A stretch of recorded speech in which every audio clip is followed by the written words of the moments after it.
Oi, oi, oi! É claro, mais um novo episódio aqui pra você. A gente tá na quarta temporada do podcast Mariana Lima e é claro no Estúdio Cube, que fica aqui em Joinville. E antes de eu falar do meu convidado, eu preciso pedir o quê? Para você se inscrever no canal, ativar o sininho, comentar e compartilhar muito esse conteúdo.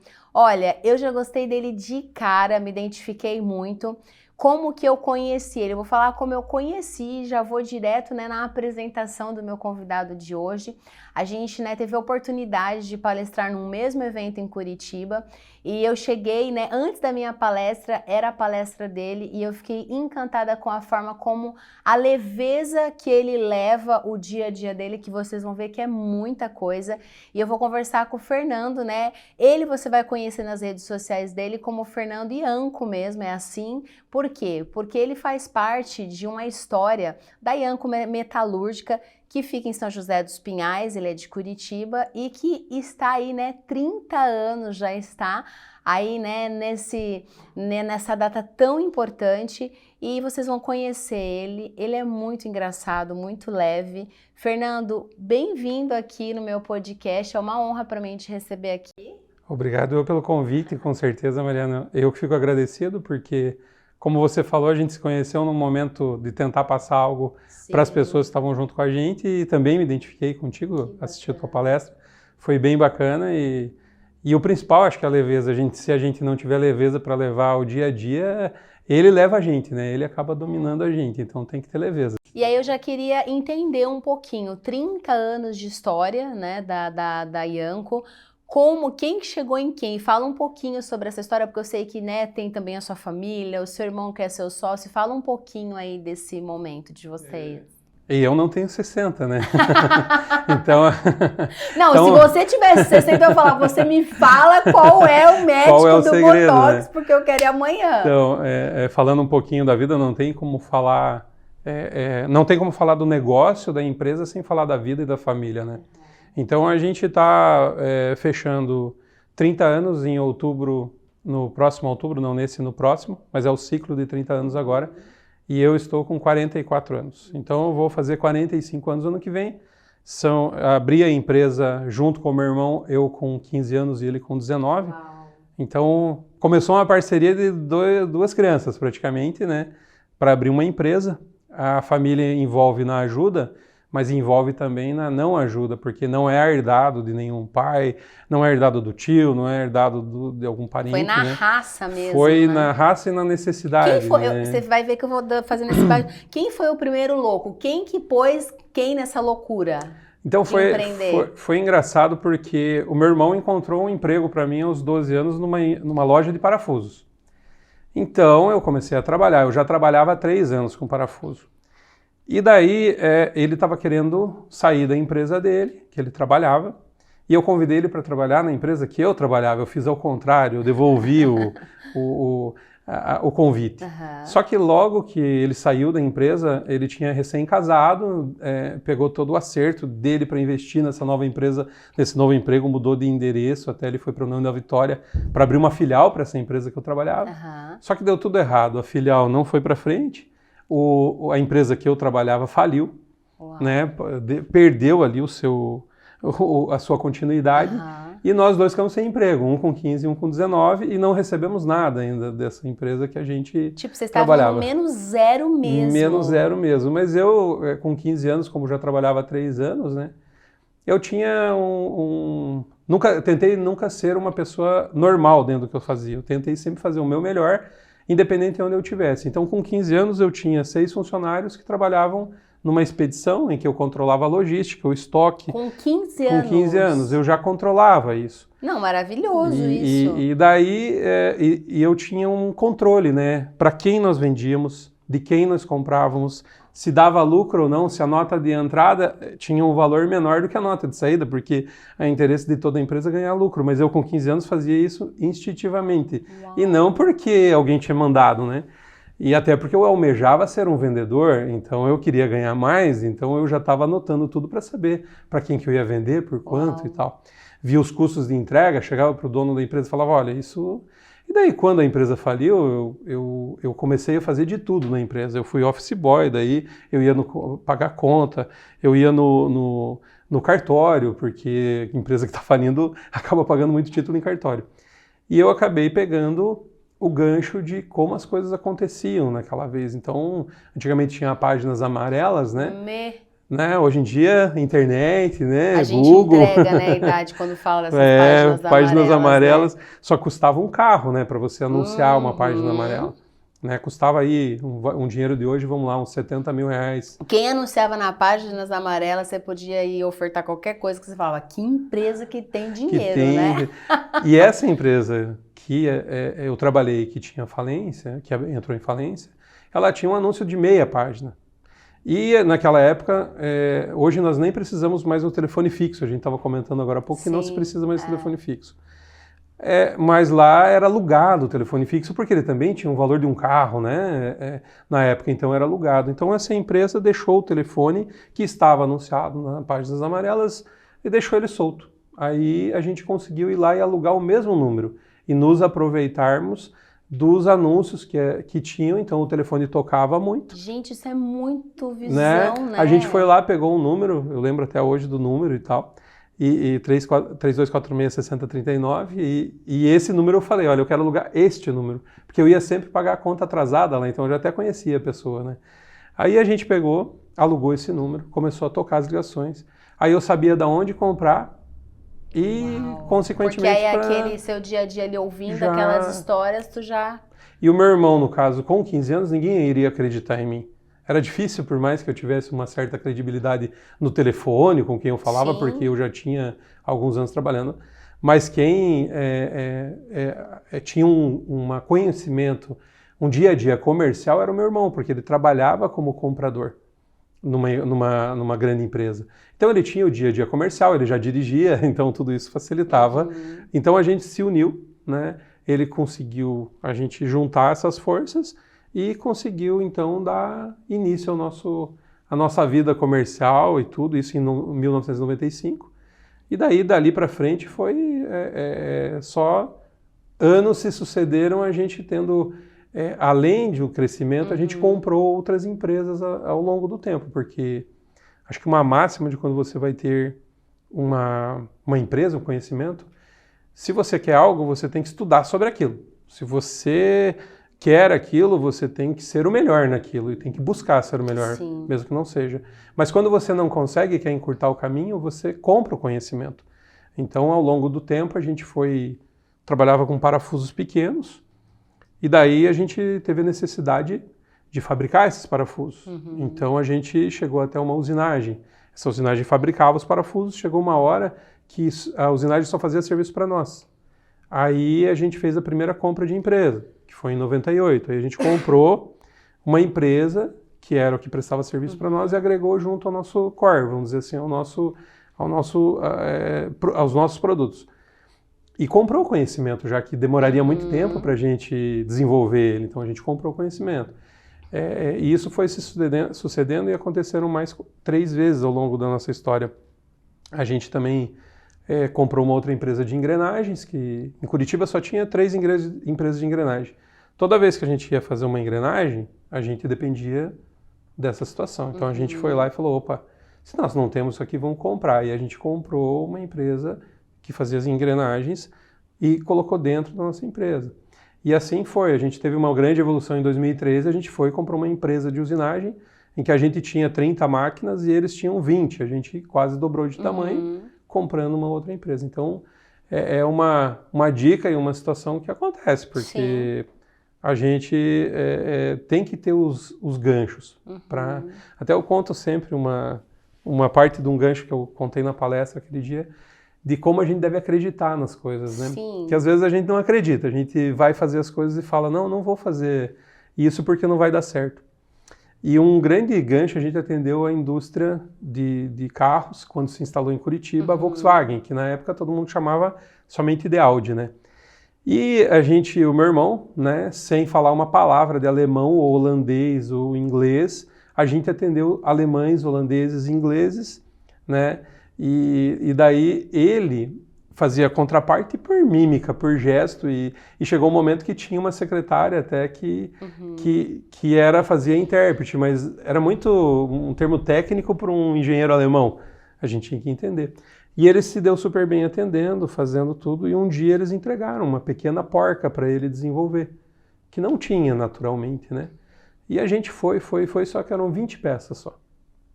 20 peças não te leva a nada, nem que você cobre R$1.000, vai gerar R$20.000 ou cobre R$100. E o esforço também, e o esforço, né, só para aquilo, né? Mas ele chegou lá na empresa e falou, vamos conseguir essas porcas? Eu falei, vamos. E a gente foi atrás. E era uma porquinha que a gente trabalhou com lataria e pintura, porque o meu pai trabalhou com lataria e pintura de carro. E eu olhei para aquela porca e falei assim, eu acredito que eu já vi isso num carro. Aí a gente tinha uma Fiorino e uma F1000, duas picapes. Aí a gente falou, vamos desmontar então aqui o farol e vamos ver se a gente acha. Não encontramos no farol. Desmontamos o paralama. Aí encontramos uma porca parecida, só que menor. Aí a gente olhou para o lado e tinha a F1000. Opa, se na Fiorino tem uma pequena, na F1000 vai ter uma grande. Aí começamos a desmontar o carro até que achamos a porca idêntica. Só que ia 2, 3 porcas dessa por caminhonete. A gente pegou e falou, não, vamos na Ford, vamos comprar. E a gente comprou as porcas lá por R$1 e vendemos por R$5 as 20 porcas. Mas a gente ficou feliz por ter atendido, cara. Ele não achava em lugar nenhum, a gente ficou feliz. Essas porcas, depois, de poucos dias, veio um pedido de 5.000 porcas. E a gente virou o Brasil inteiro até achar o fabricante daquela porca e tudo. E a gente acabou pagando 50 centavos em cada porca e vendendo por R$5. Então, a casa da minha mãe foi construída só com o dinheiro dessa venda, porque a gente acreditou. Então, eu acho que acreditar, porque tem muitas vezes até na gestão de pessoas, né? As pessoas só fazem o que é determinado, né? Eles não querem fazer um algo a mais, não querem se dedicar. E em negócios, em empreendedorismo, não existe isso. Ou você se dedica e você acredita, ou alguém vai passar por você, ou alguém vai fazer melhor e vai ser visto. Enquanto a gente acredita que a gente só deve fazer o que foi contratado, não tem nada mais que a gente deva fazer, a gente também vai receber condizente a isso, somente o que foi contratado. Exatamente. E eu até queria te perguntar também, 30 anos, né, nessa história sua com o seu irmão, deve ter alguns combinados, né? Porque eu falo assim que nem tudo são flores, mas como fazer dar certo e ser família, né? Vocês têm alguma coisa assim, por exemplo, domingo a gente não fala sobre isso. Eu acho que é meio que impossível, mas como que é isso para tanto tempo vocês terem essa relação de respeito, de amizade? Porque você fala do seu irmão, dá para ver que tem um brilho no olho, tem esse respeito por ele, né? Como que é para manter isso tanto tempo? Na verdade, eu brinco, eu tenho uma frase sobre a nossa amizade. São 2 pontos principais que você tem. Tem que ter um combinado?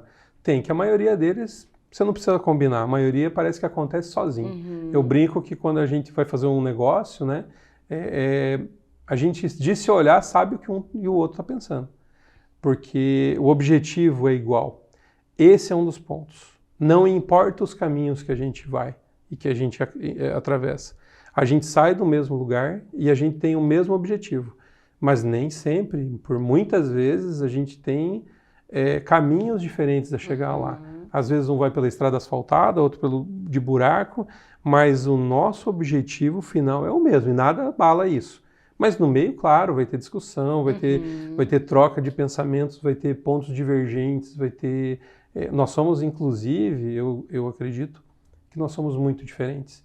Eu tenho um lado mais para o lado das pessoas, da gestão de pessoas, do cuidado, e ele tem um lado mais pragmático, de resultado. Né? Mais razão, digamos mais assim. Mais razão. Eu digo que se tudo fosse feito do meu jeito, ia sair tudo perfeito e nós não ia ter lucro. Se fosse tudo do jeito dele, talvez não teria aquele acabamento final, aquele polimento. Sim. Entende? Então eu acho que a gente se completa. Aí vem a outra parte, que eu acho que por nós sermos 2 irmãos, com os mesmos objetivos. E esses objetivos, eu digo em determinados momentos inabaláveis, porque a gente sempre quer chegar. Eu digo que nós 2 juntos somos 3. Mas se nós fôssemos sozinhos, seríamos meio, cada um. Porque somados, a gente é muito mais forte. Potencializa. Agora, individualmente, as nossas fraquezas apareceriam mais, Sim. as nossas dificuldades. E não só isso, né? Os momentos de vida. Imagina, ninguém é pleno. Ninguém é pleno. Problemas existem todos os dias. Eu queria que você falasse mais sobre tudo. isso, porque assim, eu e o Fernando, a gente conversou semana passada ou retrasada, e eu achei muito legal isso do pleno que você falou. Traz um pouco aqui para o nosso bate-papo, porque aquilo me fez refletir naquele dia. Sobre essa questão eu lembro que todo mundo até... quer tá, né, 100%, tá? Nós estava conversando, né, e eu falei para você que problemas vão vir todos os dias. 100% dos dias acontece, né? Porque, mais uma vez, ninguém é pleno. A gente busca plenitude sempre no vizinho. A grama do vizinho é sempre mais verde. Parece, para você acontecem as coisas, para mim não acontece. Não, em determinado momento vai acontecer para você, em determinado momento vai acontecer para mim. Mas eu acho que você ter ciência de que a vida é falha, que as pessoas são falhas, que você vai ser decepcionado e que você vai ter que lidar com isso diariamente, te traz uma certa tranquilidade para o coração, que você vai aprender a lidar com isso e vai sofrer menos com essa situação. Sim. Se você já está esperando que algo talvez não aconteça de acordo com o que você planejou, essa decepção se torna um pouquinho menor, você consegue lidar um pouco melhor com ela, porque a casa de todo mundo queima a luz, né? A máquina de todo mundo, no meu caso lá, a máquina de todo mundo estraga. Então, se eu levar para o lado assim, nossa, minha só máquina... comigo, ai meu Deus. Não é só na minha casa da goteira quando chove, não, é na casa de todos, né? Brincar com todas as situações que a gente viveu do Rio Grande do Sul agora, e às vezes a gente fica bravo com uma simples goteira que aparece na nossa casa. Sim, sim. E ela merece manutenção, ela merece cuidado, e quantas vezes que a gente deixou de dar esse cuidado? Sim. Então, nada é absoluto nem para mal, né? Minha avó falava que não há mal que sempre dure também, né? Então, não é... A minha falava, nada que uma noite de sono no meio não cure. A minha avó sempre tinha essa... E não está errado, porque a vida continua, né? Existem problemas bem maiores que a gente tem que aprender a lidar, e eu digo que não só lidar, mas a gente tem que pôr isso no contrato. Voltando um pouco para o negócio. A gente tem que pôr que algo vai dar errado. Por que a gente faz seguro? Né? Para não usar. Mas em algum determinado a gente usa. Sim. A gente acaba usando. Então, na verdade, colocar... Até uma frase do meu irmão que ele utiliza no dia a dia. Ao iniciar um processo, qualquer ele que seja, seja um novo negócio, né? Seja uma nova operação dentro do negócio atual. A pergunta que ele coloca é: o que pode dar errado? Se pergunte antes de todas as outras, porque o que pode dar certo é um mundo de coisas, mas o que pode dar errado atrapalha mais. Sim. Né? Então ele sempre fala lá, coloca assim, o que pode dar errado? É uma das premissas, né? E isso não é ser pessimista, isso muito pelo contrário, né? Você já está prevendo, né, coisas que poderiam e... Que pode te atrapalhar naquele dia, né? No dia que eu fiz a palestra, eu levei até a laranja, né? Que eu brinquei com o exemplo da laranja, né? Aí a gente pega a laranja, brinca com a laranja, o que tem dentro, né? Eu comento da minha filha, né? Que às vezes, o que tem dentro da laranja? Tem suco de laranja. Mas e se eu espremer a laranja? O que sai de dentro? Laranja, suco de laranja. Se eu xingar a laranja, o que sai de dentro? Laranja, porque só tem laranja lá dentro. Então, como você falou da leveza e tudo, é o que a gente se permite deixar entrar, né? Se a gente se permite deixar entrar coisas boas, você pode me xingar, você pode brigar comigo. Claro, todo mundo tem um limite. Ninguém aqui, olha, ninguém é sangue de barata, mas esse limite é elevado a um ponto que você está acima das coisas que estão acontecendo com você. E você só vai expelir coisas ruins se elas estiverem dentro de você. Né? Então, eu acho que é um exemplo que eu sempre trago comigo, que não deixe as coisas ruins dominarem o teu dia. Né? Porque essas coisas ruins, em algum momento, elas vão sair. E, às vezes, o mais engraçado é que elas vão sair na pessoa errada. Normalmente. Né? Nunca passou por isso? De você estar lá, a pessoa te incomodar, te colocar numa situação, te apertar, como eu falei, né, com a laranja, te encurralar, e daí você ficar ok e tudo, mas daí numa pessoa aí chega que em não... casa, vamos falar a verdade, chega em casa, aí e- você estoura com a pessoa que fez o cafezinho pra você, né? E aí eu queria te perguntar uma coisa, pegando esse contexto, porque assim, 30 anos de história. Em que momento que você vê a oportunidade, mesmo através dos desafios, de escalar o seu negócio? Porque vocês fizeram isso para chegar nesses 30 anos e ter o tanto de funcionários que vocês têm.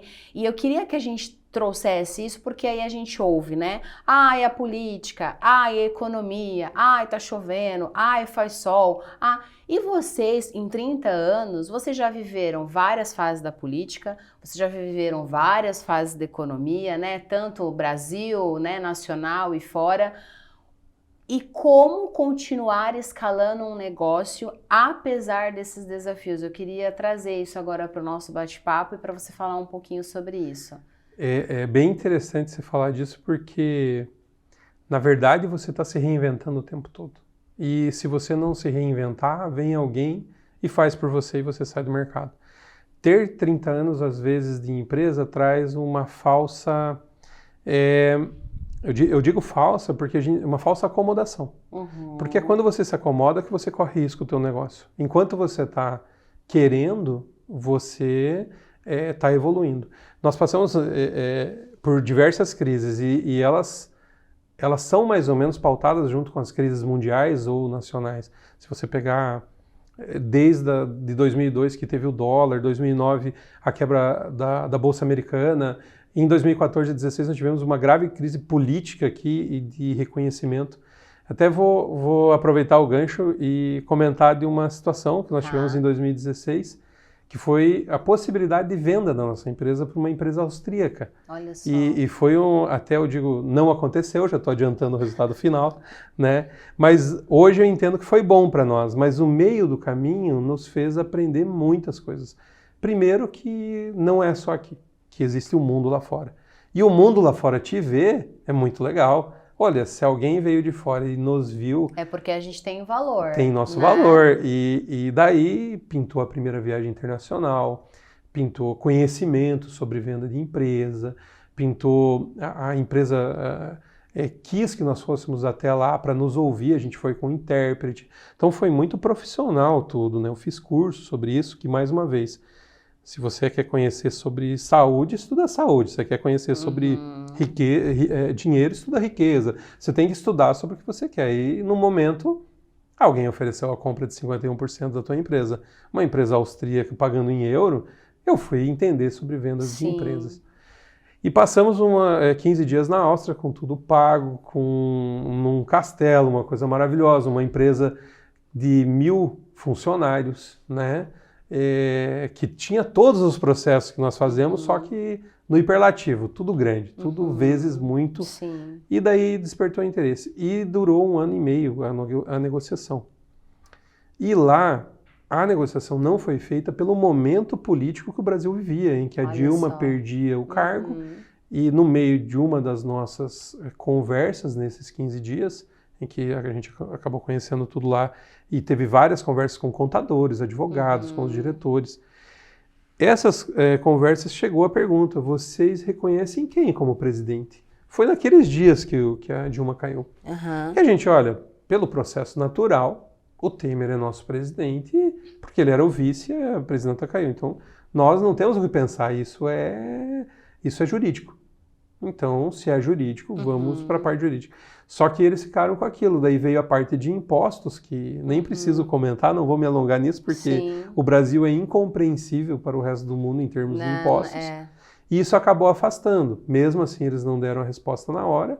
O presidente da empresa veio até o Brasil nos visitar só para dizer que, naquele momento, a gente fechou uma parceria de troca de tecnologias com eles, que dura até hoje, porém, o negócio não foi feito. Mas foi uma grande... E para vocês foi um grande desafio, né? Foi. E gera também esse estresse, né? Da espera, da expectativa, Nós né? praticamente paramos nossa empresa em termos não de trabalho, mas novos investimentos, o que a gente queria fazer e tudo parou. Aí, completando a resposta da sua pergunta, aí o que acontece, Mari? O o mundo é muito dinâmico. A gente tem que estar o tempo todo em busca do novo. Sim. Então a gente, o que fez? Nós somos uma empresa de metalurgia, de usinagem, que foi pioneira em várias partes, porque antigamente pensava-se em grandes lotes de usinagem em máquinas computadorizadas, né? E a gente foi o primeiro da nossa região lá, ali de Curitiba, a fazer pequenos lotes em máquinas computadorizadas e investir no que ninguém tinha investido. Então a gente continua nessa mesma pegada, a gente continua renovando máquina e não deixou que isso fosse afetar o nosso dia a dia. Na verdade, inclusive procurando novos mercados, né? A gente hoje atende o ramo ferroviário, o ramo de fibrocimento de telhas, o ramo de papel, de madeira. Então a gente não ficou restrito a um ramo só.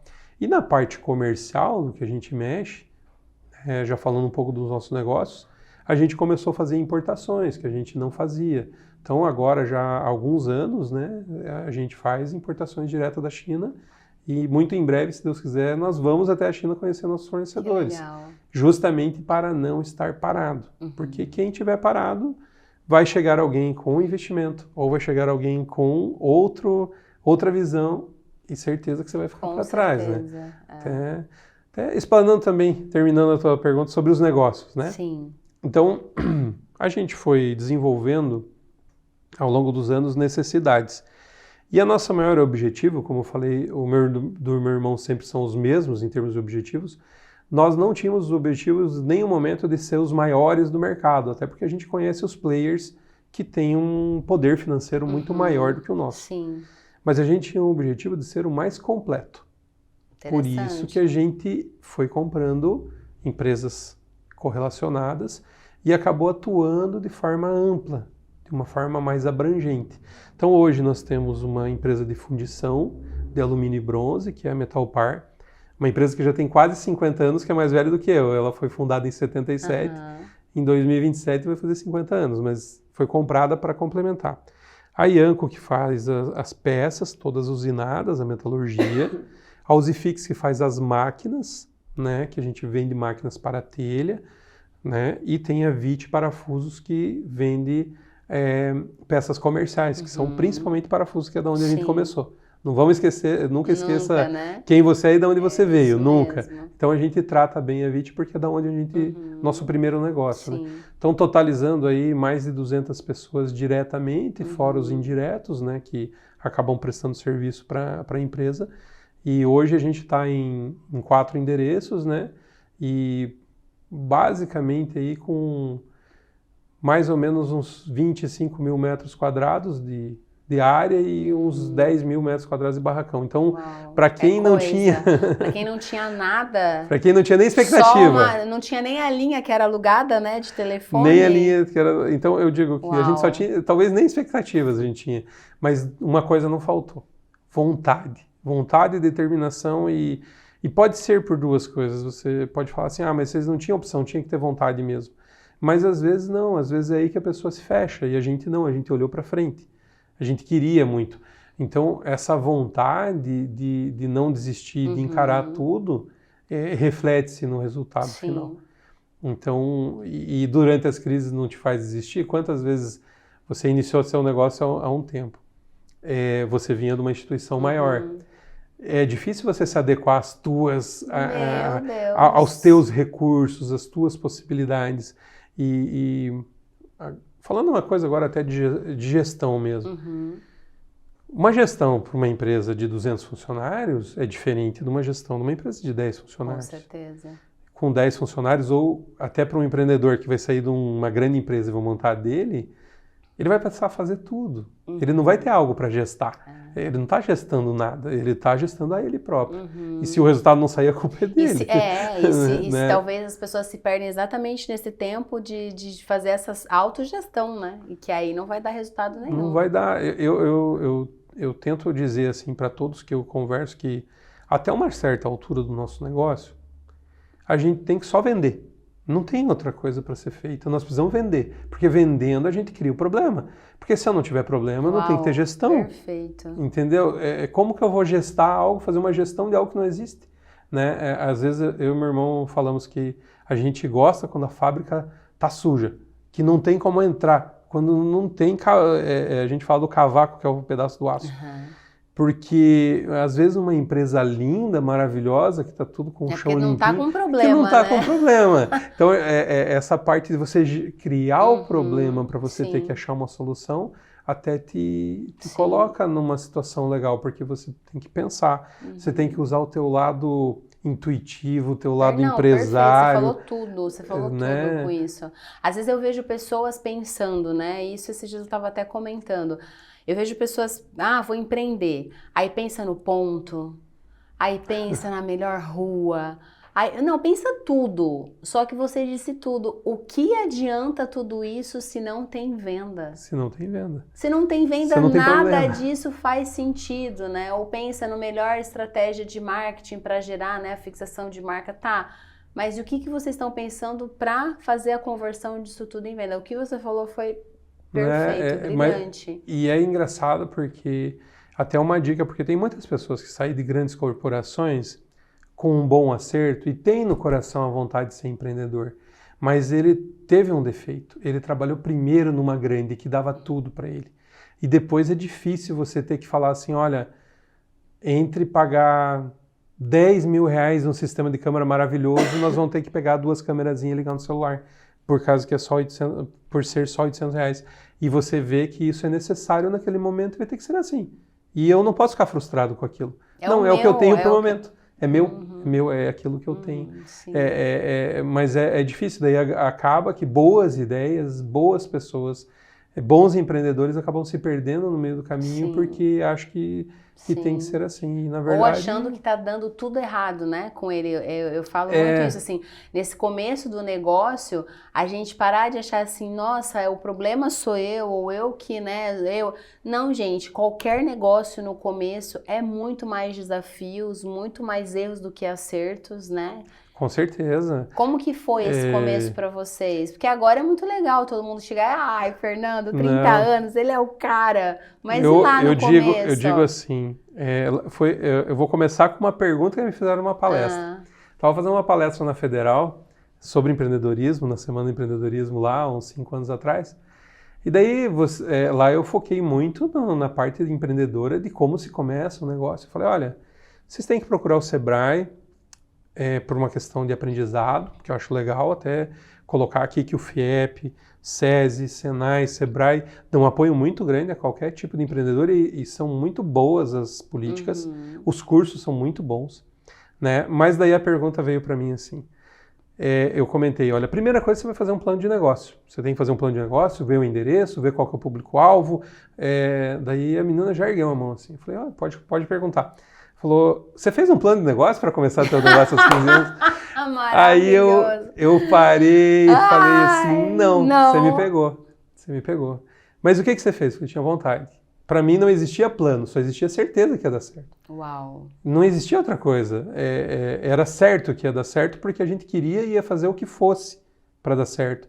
Então é aí que vem as dificuldades. Que forte essa frase. Sabe? Vem essas dificuldades, porque daí você para, opa, então o que eu tenho que fazer para dar certo, além de só trabalhar? Porque eu não vou sair desordenado, né? Então não tem um plano de negócio, mas a gente passou por muitas coisas assim, e daí vem o que eu falei, que se tudo estiver certinho, redondo, você não se desafia.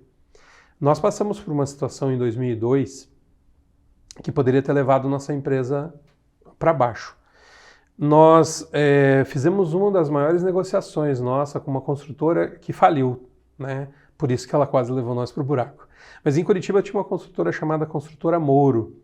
Ela fez inúmeras obras maravilhosas. Ela tem um prédio até hoje em Curitiba que os apartamentos, ela é redondo o prédio, e os apartamentos giram individualmente para ficar sempre a favor do sol e para o Parque Barigui, que é a parte mais bonita de Curitiba. Porém, nunca foi habitado esse prédio porque ela faliu no final dessa obra.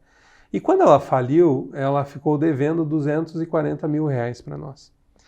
E 240 mil reais era o que valia a nossa empresa em 2002. Uau. A gente não tinha o que fazer. Aí a gente estava entre fechar, mas a gente tinha uma coisa, porque não é por vir do interior nem nada, mas uma coisa da mãe da gente, que é a nossa referência mais forte de tudo é a nossa mãe. Nossa mãe é a guerreira nossa. E para ela é o seguinte, você não vai ficar devendo. Então a solução era, volta a trabalhar de empregado, manda todo mundo embora, mas paga todo mundo. Paga tudo. Paga as dívidas porque as máquinas pagam as dívidas. Só que daí veio a parte de você aprender a lidar com o mercado financeiro, fazer uma dívida boa para... Mas eu tinha 22 anos, o meu irmão tinha 26, então a gente não tinha essa... E não devia até então a gente não tinha esse traquejo. Tinha um nome limpo, né? Porque tinha um nome limpo, né? Era uma honra, né? E uma obrigação perante a mãe, né? Não pode sujar o nome. Uhum. Só que daí a gente se viu nessa situação. Ou a gente vai fechar a empresa, paga todo mundo, ou a gente vai ter que achar alguma coisa. A gente ficou quase um mês tentando cobrar, não aconteceu o pagamento e a gente tinha que pagar as pessoas. Uau. Nós vendemos todas as máquinas que nós tínhamos usadas, todas, 100%. Foi achando negociação nesse período e foi pagando todo mundo. Mas ao mesmo tempo, antes de entregar as máquinas, a gente conheceu um vendedor de máquina nova, um pessoal do banco, e a gente financiou 100% das máquinas novas para os próximos 5 anos. Incrivelmente, como a história da vaca, né, que você empurra a vaca para o brejo para que as pessoas vão trabalhar e deixem de viver da vaca, né, a gente pegou aquilo como uma coisa, não, se a gente tem que pagar essa conta, então nós vamos acordar mais cedo, vamos vender mais, porque um empresário, um gestor, ele vai ter que pensar fora da caixa. Né? Não dá para sentar e chorar. A vontade, às vezes, é sentar e chorar. Né? Às vezes você tem vontade de sentar e chorar no meio do filme, mas você não pode mostrar isso para ninguém e você não pode fazer isso, porque tem alguém que espera por você. Você tem lá os teus liderados. São muitas pessoas já, né? São muitas pessoas. E na empresa também, porque você acaba virando, de alguma forma, uma referência para essas pessoas. Essas pessoas não é... Elas acreditam em você também, né? Então você tem que pensar fora da caixa. Então o pensamento foi, tenho uma dívida, vou colocar essa dívida, pagar o que eu devo, porém vou fazer uma nova dívida. Para que isso corra. E como eu comentei, isso levou nós para frente, porque a gente passou a saber lidar com banco, com investimento, com investimento de recursos para trazer mais recursos. E no final, falar que foi bom não receber R$240 mil em 2002, não, foi horrível não receber. Mas que nos ensinou muito e tornou a gente melhor, isso eu te dou certeza que tornou. E que provavelmente para qualquer situação que agora, depois de 2002, viesse muito parecida também, até mesmo com o perfil daquela empresa, eu acho que hoje vocês estão muito mais preparados, né? Isso. Já teve, já não, chegou, né? Essa parte que você comentou agora é um gancho, eu acredito, o que gerou eu passar por essa situação?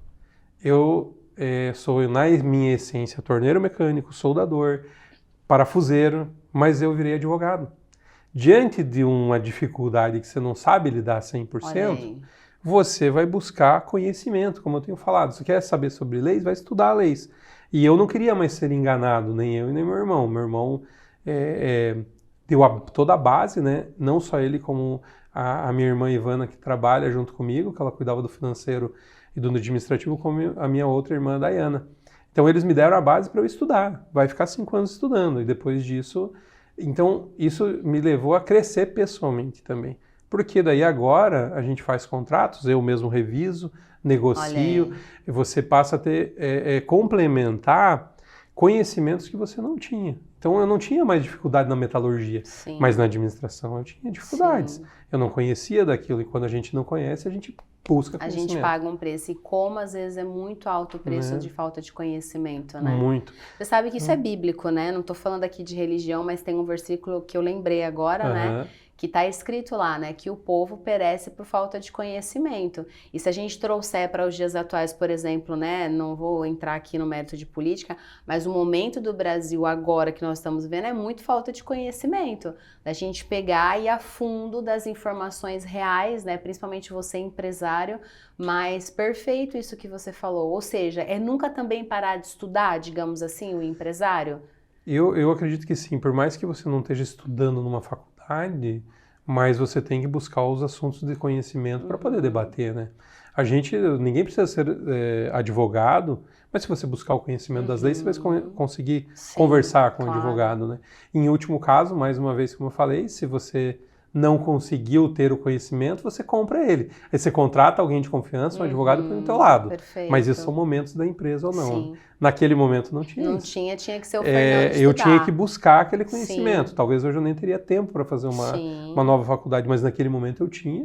Fui Mas apoiado. também, mesmo que agora você tenha uma pessoa muito boa, você também sabe para conversar com essa pessoa. Porque a gente tem que saber também de tudo um pouco, né? Faz bem, né, para o empresário buscar esse conhecimento, saber de tudo um pouco. E eu digo que o direito, eu não atuo como advogado diretamente, né? Mas o conhecimento que traz é um conhecimento para a vida. Eu acho que, Fernando, você é muito coração para ser advogado, eu acho. Deixa você lá, que você é muito coração. Quero falar até sobre isso, pessoas. Porque hoje aumentou o time, a gente, né, vive um momento que se fala muito, principalmente, né, aqui na internet, sobre a tal cultura da empresa, enfim, né, missão, valores. Eu queria que você trouxesse um pouquinho para nós como que é na prática, no dia a dia, né, das suas empresas, como que vocês fazem isso ao ponto das pessoas viverem aquilo como, cara, essa também é minha missão, aqui também faz parte da minha vida, né? Fala um pouquinho sobre isso. Acho que pessoas é a parte mais difícil de qualquer negócio, que envolve a prestação de serviço, porque realmente... E no seu caso, se elas pararem, literalmente elas param todo o teu processo, sim, né? Hoje sim, a gente... Claro, existem processos automatizados já no meio do nosso processo, mas pessoas são pessoas, as empresas são só um monte de ferro e máquina sem coração. Então, no final, eu digo que a grande dificuldade é a cultura. Porque você tem que implementar uma cultura em que as pessoas acreditem no teu negócio junto com você. Porque senão eles vão ser só simplesmente executores de tarefas, tarefeiros, né? Então, mas tem pessoas que têm esse perfil de serem tarefeiros. E eles não estão se importando se aquilo vai para uma coisa legal ou não, eles simplesmente executam. Sim. Mas você não pode pegar poucas pessoas e taxar todas as outras iguais. A grande maioria de nós tem que ter um porquê. A grande maioria de nós tem que se sentir parte. Tem um trabalho que a gente faz que eu considero muito legal, porque ele acaba indo no coração de muitas pessoas. E ele tá com brilhinho no olho, tá? A hora que ele tá falando isso. Não sei se dá pra captar, mas ele, tá cheio de lagriminha no olhinho dele. É que é uma coisa que eu gosto, eu tenho como uma alegria ter conquistado, porque eu lutei muito para conquistar. Em 2006 eu comecei a atender as ferrovias aqui do Paraná e tudo. E eu sou apaixonado por trem, eu fazia muita trilha no meio do mato, na Serra do Mar. Então eu olhava o trem, ficava apaixonado por aquilo mesmo antes de trabalhar. E eu tinha alguns projetos, porque eu comecei a atender e vi dificuldades. E eu falei, esse pessoal, eles trabalham com usinagem, mas não é o negócio deles. O negócio deles é transporte. Usinagem é o nosso negócio. E em 2020 eu consegui um contrato de 9 anos, que vai até 2029. E nós somos usinadores de todas as rodas de trem do sul do Brasil. Olha só. Então, Paraná, Santa Catarina, uma parte do Mato Grosso, uma parte de São Paulo, do interior de São Paulo, que é a linha métrica, né, bitola, que a gente fala assim de trem, todas as rodas de trem vão para a nossa empresa, que é outra unidade, que é a Usifix. Sim. E é legal porque a gente, de alguma forma, participa do coração das pessoas. Tem um monte de gente, meu avô trabalhou na ferrovia, tal pessoa... Todo mundo tem uma história, tem uma história, tem uma memória afetiva com o trem. Sim. Né? E a gente poder falar com orgulho que, olha, a nossa empresa faz a repotencialização, o reperfilamento dos rodeiros do sul do Brasil. São 500 rodeiros por mês. Uau! Então é muita coisa. Todo trem que desce para Paranaguá, carregado de pessoas ou de cargas, tem a nossa mão lá. Então eu passo ao lado da rodoferroviária e eu mostro para minha filha que é o papai que faz. Ela vai na empresa lá, ela olha e ela olha um trem já as rodas lá. Né? Então isso traz um orgulho. Então as pessoas que estão lá fazendo esse trabalho, eu tento com que elas façam parte disso porque realmente fazem. Porque você imagina, um acidente ferroviário, toda vez que acontece, o meu celular toca. E eu sofro com isso, porque eu sou corresponsável de alguma maneira, porque o produto que eu fiz está aplicado ali. Isso é uma responsabilidade social legal. Meu Deus, gigantesca. É enorme. Não que as outras coisas que a gente faça não sejam, mas essa é mais aparente por causa do lado emocional. Então, é muito bacana eu poder participar isso com a minha filha, com as pessoas e poder chamar todo mundo numa sala e fazer a minha reunião mensal ou tem as reuniões de segurança e passar, pessoal, nós não estamos só trabalhando aqui. A gente pode estar passando um trem do lado da casa de alguém, pode descarrilhar, e nós somos responsáveis por isso, a gente faz parte disso. Nós temos que ter segurança não porque o manual manda, porque é uma cultura nossa, porque está dentro da gente.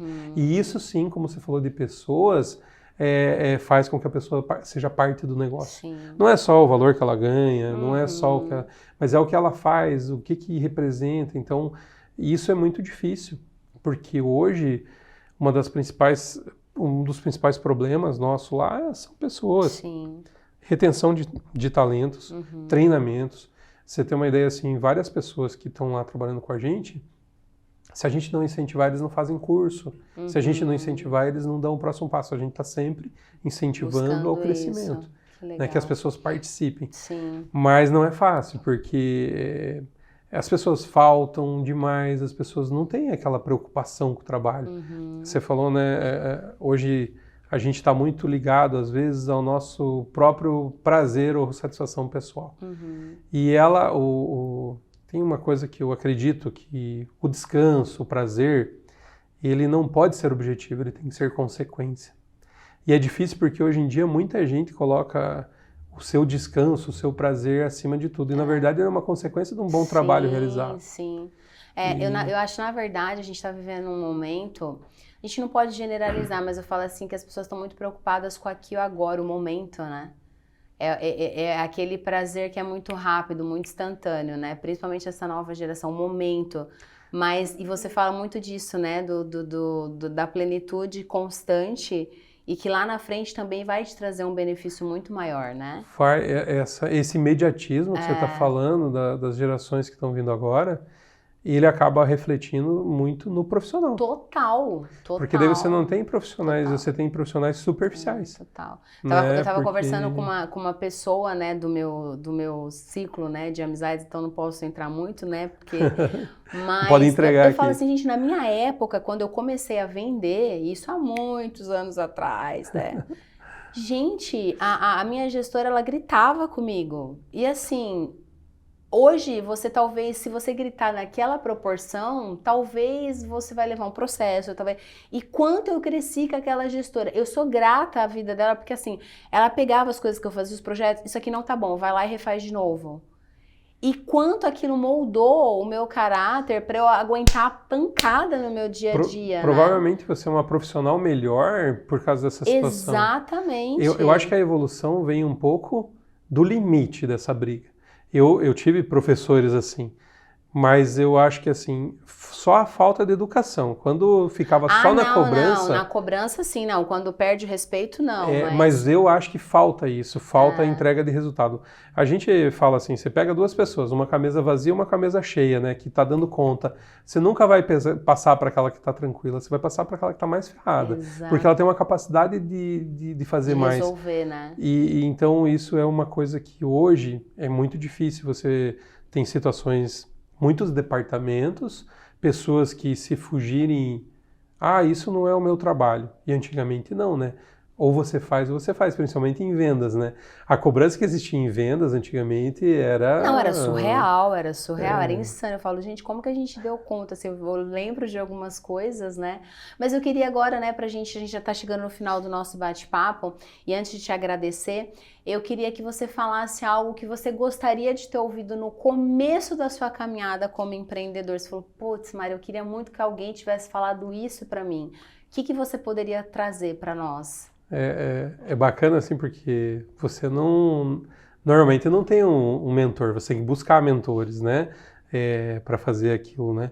Se fosse para escolher assim uma frase, eu ia falar assim, calma, vai estar tudo certo, daqui 30 anos você vai estar bem, porque você não tem nenhuma segurança dessa, você chega lá e se lança, mas assim, dicas de como alguém poderia ter chegado e nos conduzido lá, ele tem muito a ver com busque conhecimento.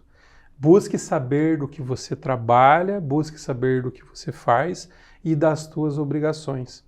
Se a gente quer ser correto e quer fazer um trabalho correto, você vai ter que saber quais as licenças que você tem que ter, porque tudo isso dificulta muito. Talvez ao longo da nossa vida a gente foi fazendo e foi dando certo, mas se a gente tivesse um pouco mais de conhecimento do que é obrigatório, do que tem que ser feito, e fosse cumprindo de uma forma de acordo com o crescimento, né, teria sido um pouco mais fácil. Então, você estudar sobre tudo, não só sobre o produto. Não adianta eu ser o melhor cozinheiro do mundo. Se eu não souber como tiro uma licença na vigilância sanitária... Não vai adiantar de nada. Vão fechar teu negócio e você vai ser frustrado sendo o maior cozinheiro do mundo. Uau! Entende? Então eu acho que esse fato que eu comentei, que a gente tem que buscar o conhecimento geral e não só específico para viver, seja através de um Sebrae, de apoios, porque a gente é egoísta, às vezes a gente acha que sabe tudo, que consegue tudo, que... Não. Eu acho que a maior coisa, porque no início a gente era assim, deixa comigo, eu resolvo, mas não consegue resolver tudo. É muita coisa ao redor. Então a gente precisa das pessoas, a gente precisa de ajuda, a gente precisa de conhecimento. Então talvez a coisa que eu gostaria mais é alguém ter batido nas nossas costas e falado, ó, vai com tudo aí ó, onde vocês estão indo, aprende sobre usinagem, sobre o parafuso, sobre tudo.